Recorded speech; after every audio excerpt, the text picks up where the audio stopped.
Bagaimana saya nak selesai masalah anak saya ni panah barang. Kalau dia nak mengamuk, habis nama binatang dalam hutang dia sebut belaka. Lagi. Kadang-kadang saya sedih sungguh dengan dugaan perangai anak saya ini. Baik.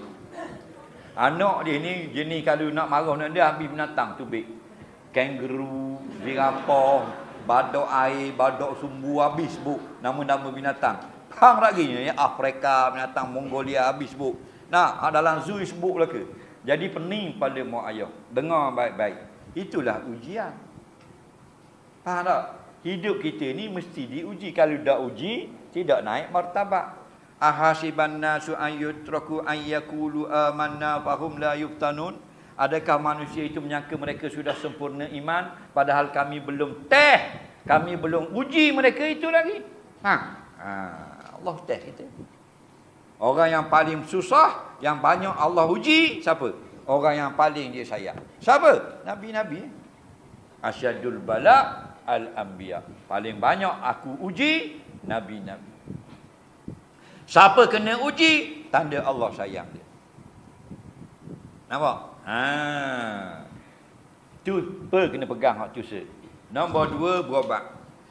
Berobat lagu mana? Mak, jangan lupa berdoa. Panggil dengan nama yang baik, panggilan yang baik, dan setiap lepas solat 5 waktu berdoa untuk lembutkan hati anak. Gitu. Sampai pada tahap kita tulis ayat kursi, ayat Quran, ambil makuk, tulis ya latif, ya latif. Nak, wahai Tuhan yang lemah lembut. Letak air panas, larut tulisan tu, beri minum ke anak. Niat lembut hati. Okey? Ambil pinggang ni besar ni, tulis ya latif. Ya latif. Wahai Tuhan yang maha lemah lembut. Okey? Ambil ibu sirat, tahu ibu sirat, botol cek. Ambil lidi sikit, bang, tulis di pinggang tu. Ya Latif 3 kali. Ya Latif, Ya Latif. Orang dulu tulis Yasin di pinggang. Nampak? Buh air panas dalam pinggang. Jadi tulisan tu masuk dalam air tu. Larut tak? Larut tak? Minum ke anak tadi. Faham?